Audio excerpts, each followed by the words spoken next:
एक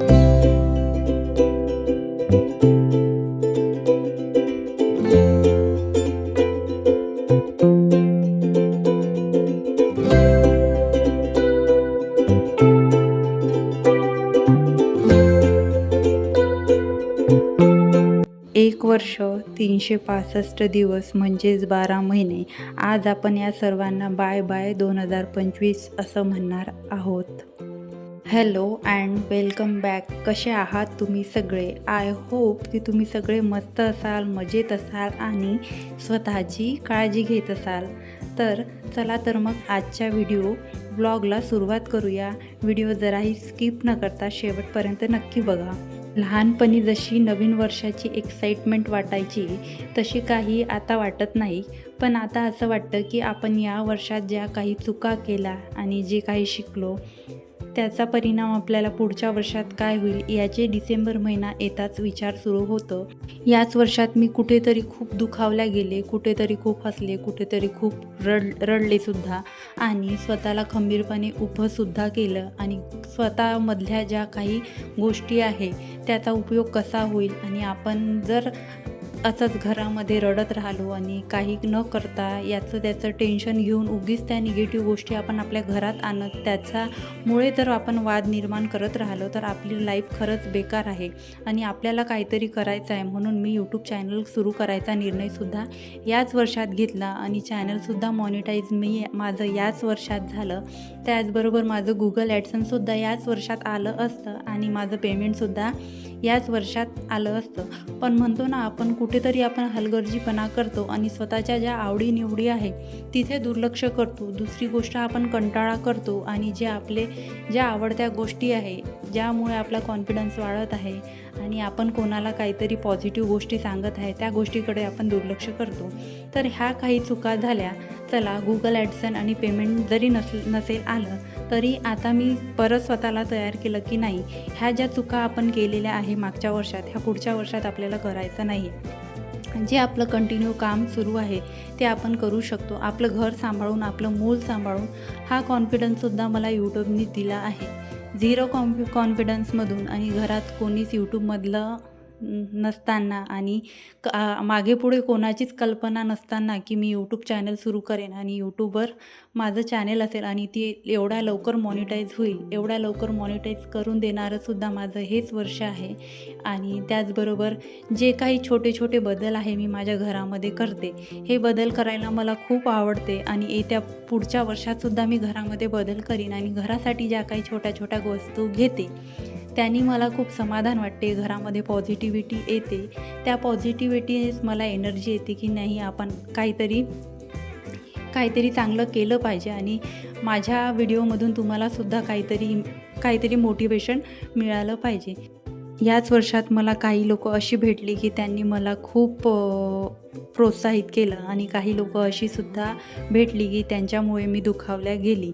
पण आपण ज्या सोसायटीमध्ये राहतो तर या सोसायटीमध्ये असंच असतं. म्हणजे आपण कुठे ना कुठे दुखावला जातो. आय थिंक त्यांचंसुद्धा इंटेन्शन तसं राहत नसावं. इंटेन्शनली कोणी आपल्याला दुखावत नसावं, पण आपण कुठेतरी दुखावल्या जातो. आपल्या मनाला कुठली तरी गोष्ट लागल्या जाते आणि परत आपल्याला त्याच व्यक्तीच्याकडे जावं लागतं आणि हे असं सर्कलच आहे. आपण जरी दुखावलं असलं तरी आपल्याला त्या व्यक्तीकडे जावंच लागतं आणि त्या व्यक्तीसोबत बोलावं लागतं. ही आपली माणुसकी आहे की लोक आपल्यासोबत एवढे वाईट वागूनसुद्धा आपण त्यांच्यासोबत प्रेमाने वागत आहो आणि त्यांच्याकडे जात येत आहो, उठत बसत आहो. तर ही आपली मानसिकता आणि आपली माणुसकी दर्शविते. तर ह्यासुद्धा गोष्टी मी या वर्षात केल्या आणि जिथे जायचं होतं तिथेसुद्धा आवडीने जाऊन आली. मागेच मी कोराडीचा व्लॉग शेअर केला. खूप जास्त असं मनाला वाटत होतं की सरत्या वर्षात जे काही मला भेटलं त्याचा धन्यवाद मी कोराडीच्या आईला जाऊन करावा. तर तिथे जाऊन मी धन्यवाद करून आली की तू मला एवढं सगळं दिलं, मला खंबीर बनवलं आणि आता पुढेसुद्धा मला येत्या नवीन वर्षात मला एवढी शक्ती दे की मी आणखी पुढे काही चांगलं करू शकेल. आणि धन्यवाद करते मी माझ्या फॅमिलीसाठी, माझ्या प्रेक्षकांसाठी ज्यांनी माझे व्हिडिओ आवडून घेतले, त्यांनी मला एवढा सपोर्ट केला. तर त्यांचे मी खूप खूप आभार मानते आणि हो, कुटुंबाचे यासाठी आभार मानते, की फॅमिली जर आपल्या सपोर्टला असली, आपल्या फॅमिलीनी आपल्याला रोकटोक केली नाही कोणत्या गोष्टीसाठी, तर आपल्याला पुढे जाण्यापासून रोखणारं कोणीच नसतं. आपली फॅमिलीच असते, की आपल्याला रोकटोक करून मागे खेचत असते. तर तसं मला माझ्या फॅमिलीमधून कोणीच केलं नाही. त्यांनी मला नेहमी सपोर्ट केला. Thanks to my husband. त्यांनीसुद्धा मला खूप सपोर्ट केला, वेळोवेळी सपोर्ट केला, की तू तू करू शकते. त्यांनी मला खूप असं म्हटलं, की तू यूट्यूब कर. तर हा जो माझ्यातला आजचा जो कॉन्फिडन्स आहे, तो मी झिरो कॉन्फिडन्स होतं. मला व्हॉईस ओव्हरसुद्धा देता येत नव्हतं आणि बोलतासुद्धा येत नव्हतं. काय बोलावं हे सुद्धा सुचत नव्हतं. पण आज जो हा कॉन्फिडन्स आला, तर त्यांनीच कुठेतरी मला अप्रिशिएट केलं, की नाही तू करू शकते, करून बघ. तर त्यांच्यासाठी सर्वांसाठी मी पुन्हा एकदा तुम्हा सर्वांसाठी, माझ्या यूट्यूब फॅमिलीसाठी सुद्धा मी धन्यवाद मागते.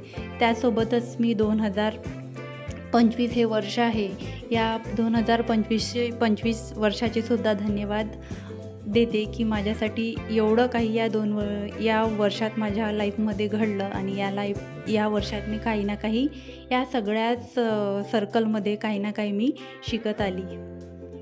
आणि स्वागत करते नवीन वर्षाचं म्हणजे 2026चं. आता मी तुला घाबरणार नाही. तुझं खूप मोठ्या मनाने स्वागत करत आहे आणि जे काही पुढे चॅलेंजेस येईल, जे काही होईल ते सगळं फेस करण्यासाठी मी तयार आहे. यावेळी मी जगणार आहे स्वतःसाठी, स्वतःच्या स्वप्नांसाठी. जे काही हरवलं आहे, जे काही माझ्याकडून सुटून गेलं आहे, छोट्या-छोट्या गोष्टी, त्या सगळ्या मी या नवीन वर्षात पूर्ण करणार आहे. आणि छोट्या-छोट्या गोष्टींमधूनच आपण मोठ्या गोष्टींपर्यंत पोहोचत असतो. एकदम आपण मोठं काहीच करू शकत नाही. तर तुम्हाला पण असं वाटत असेल, की 2025 माझ्यासाठी खराबच ठरलं.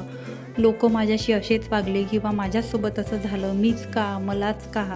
तर तुम्हालासुद्धा नवीन वर्षात हा चान्स आहे. स्वतःमध्ये बदल करा. लोकांचं काय आहे त्यांना ते वागायचं तसं वागतात. ते दुसऱ्यांच्या मनाचा विचार करत नाही, पण आपण तसं वागायचं नाही आहे. आपण आजूबाजूच्या सर्वच गोष्टीचा विचार करायचा आहे. म्हणजे छोट्या-छोट्या मुंग्यांचासुद्धा आपण विचार करायचा. म्हणजे कोणाची मनंसुद्धा दुखावली जाणार नाही याचा आपण विचार करायचा. तर बऱ्याचशा अशा आपल्या मनामध्ये कंप्लेंट राहतं, की लोकं काय म्हणतील? लोकांच्या म्हणण्यामुळे आपण अशा काहीशा गोष्टी करत नाही. आपल्या मनात खूप असतं, की मला हे करायचं आहे, मला ते करायचं आहे, पण आपण करत काही नाही. ह्या लोकांचा विचार करायचाच नाही. आपलं चांगलं झालं तरी लोकांना चांगलं दिसत नाही आणि वाईट झालं तर त्यांना मे बी चांगलं दिसू शकते. कारण मी निगेटिव्ह विचार कधी म्हणजे येऊ देत नाही. कारण जर निगेटिव्ह विचार आला, तर ते निगेटिव्ह विचार आपल्या मनामध्ये येते आणि खाली दिमाग शैतान का घर अशी माझी थिंकिंग आहे. कारण काही ना काही आपण जर करत काही प्रोडक्टिव्ह करत राहिलं किंवा आपली क्रिएटिव्हिटी घरामध्येच काहीतरी शिकत राहिलो आणि आपली क्रिएटिव्हिटी दाखवत राहिलो. नाही तुम्हाला यूट्यूब करायचं तर तुम्ही यूट्यूबवरतीच एवढे सगळे व्हिडिओ आहे, ते बघून काही मोटिवेशन घेऊ शकता. मोटिवेशनल व्हिडिओ आहे ते ऐकू शकता आणि ज्या गोष्टी आपल्या मनाला आणि आपल्या डोक्यामध्ये ताणतणाव निर्माण करेल त्यापासून आपण दूर राहू शकतो. कालच्या व्हिडिओमध्येच मी तुम्हाला सांगितलं, की तुम्ही जर तुमच्या हेल्थकडे दुर्लक्ष करत असाल आणि नुसत्या कामांमध्ये तुमचा वेळ जात असेल आणि तुम्हाला 5-10 मिनटं कसे काढायचे आणि 5-10 मिनटं स्वतःसाठी देऊन बघितल्यानंतर तुम्हाला त्याचे रिझल्ट कळेल. आपण जर काही केलंच नाही आणि फक्त आपल्याला असं बघत राहिलं, की आज रील बघितली आणि ह्या रील सेव्हसुद्धा करून ठेवली, की नाही मला असं करायचं आहे, हे करायचं आहे, ते करायचं आहे. तर आताच तुमच्याकडे वेळ आहे, आताच तुमची बॉडी फिट आहे. जर तुमचं वय वाढलं ना, तर ह्या गोष्टी करायला परत तुमच्याकडे तो स्टॅमिना राहणार नाही, ती ताकद राहणार नाही, तुमची तब्येत तुम्हाला साथ देणार नाही. तर आता तुमच्याकडे वेळ आहे काही ना काही करून दाखवायची आणि स्वतःची क्षमता स्वतः ओळखायची. तर तुम्ही आताच सुरुवात करायला पाहिजे. आणि हा जो आपण लोकांच्या विचारामुळे ज्या काही गोष्टी करत नाही, की लोकं काय म्हणतील, जर यूट्यूब चॅनलच सुरू केलं तर 4 व्ह्यूज 5 व्ह्यूज आले, मला कमी व्ह्यूज आले तर लोक काय म्हणतील, हाच जर विचार करत बसलो आपण, तर आपण लाईफमध्ये काहीच करू शकत नाही. तर असंच माझं काहीसं होतं. हे जे यूट्यूब चॅनल सुरू करायच्या आधी मी सुद्धा खूप विचार करत होती. 1 वर्ष विचारच केला आणि हृदयातसुद्धा लहान होती. हृदया 2 वर्षाची झाल्यावर मी यूट्यूब चॅनल सुरू केलं. तोपर्यंत मी फक्त विचार करत होती, की मला यूट्यूब चॅनल सुरू करायचं आहे. तर कोणत्या ना कोणत्या कारणाने ते राहूनच गेलं आणि स्वतः एक दिवस आला, की स्वतः असा निर्णय घेतला, की नाही आज मला करायचंच आहे. तो निर्णय घेतला आणि बघा आज कसं का होईना चॅनल मॉनिटाईज झालं. मला यामध्येच आनंद आहे. पेमेंटचं दूरच पेमेंटची अपेक्षा मी सध्याच करत नाही आणि अपेक्षा असावं आपल्या मेहनतीचं जेव्हा चीज होतो तेव्हाच आपल्याला आणि लोकांना त्याची व्हॅल्यू कळते. तोपर्यंत काय करते यूट्यूबवर व्हिडिओ बनवते आहे, टाईमपास करत आहे असंच लोकांना वाटते. त्यासाठी सुद्धा पेमेंटची आवश्यकता असते. तर त्यासाठी सुद्धा आता मी स्वतःमध्ये हे सुद्धा बदल केले आहे, की आपण कसं कंटिन्यू राहू आणि घरातले कामं आणि आपलं यूट्यूब चॅनल हे कसं मॅनेज करू. यूट्यूब चॅनलवर सुद्धा एकदम गॅप झाली नाही पाहिजे आणि घरावर सुद्धा दुर्लक्ष झालं नाही पाहिजे. याकडे सुद्धा मला लक्ष द्यायचं आहे.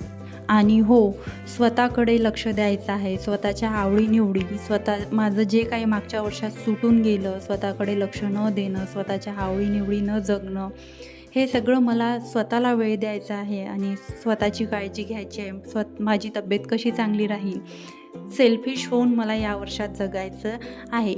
तर सेल्फिश होऊन जगणं म्हणजे आपण आपल्या फॅमिली आणि नवऱ्यावर किंवा मुलांवर लक्ष देत नाही असं नाही. एवढं सेल्फिश आपण होत नाही. पण सेल्फिशपणा असा की कामांमध्ये रमून जाणं आणि स्वतःकडे दुर्लक्ष करणं, ह्या गोष्टींपासून मी आता सेल्फिश होणार आहे. आता मी कामांबरोबर स्वतःलासुद्धा मॅनेज करणार आहे. स्वतःचंसुद्धा हेल्थ केअर, स्किन केअर हे जे आहे वेळोवेळी करणार आहे. तर कसा वाटला तुम्हाला आजचा व्हिडिओ? तुम्हाला माझा आजचा व्हिडिओ आणि 2025चे माझे चांगले वाईट अनुभव हे जे मी काही तुमच्यासोबत शेअर केलं, हे सगळं जर तुम्हाला आवडलं असेल आणि व्हिडिओ तुम्ही इथपर्यंत बघितल्यावर जर तुम्हाला माझा व्हिडिओ आवडला असेल तर हो, व्हिडिओला एक लाईक आणि चॅनलला सबस्क्राईब करायला विसरू नका. भेटूया अशाच एका नवीन आणि इंटरेस्टिंग व्हिडिओ ब्लॉगमध्ये. तोपर्यंत स्वतःची काळजी घ्या आणि मस्त राहा. Bye bye 2026.